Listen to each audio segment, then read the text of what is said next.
ne pourra pas croître éternellement. À un moment, on va arriver à la fin des ressources.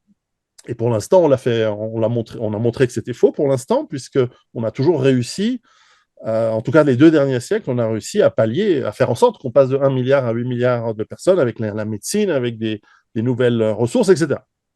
Simplement, nous avons cassé toutes les règles.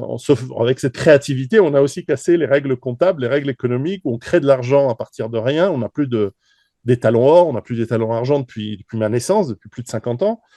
Et on commence à arriver vers une croissance qui est frauduleuse en réalité. On a de la fausse croissance, essentiellement dans des services, on a moins de production industrielle, surtout en Occident, il faut le dire. En Chine, l'industrie, ils connaissent, en Russie, ils connaissent, en Inde, ils connaissent.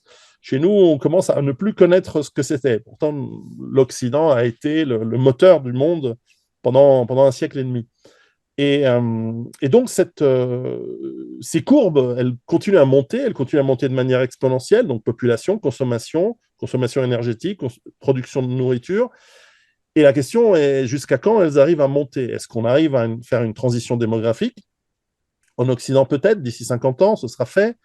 Dans les autres pays, on n'est pas sûr, mais peut-être qu'on le fera aussi.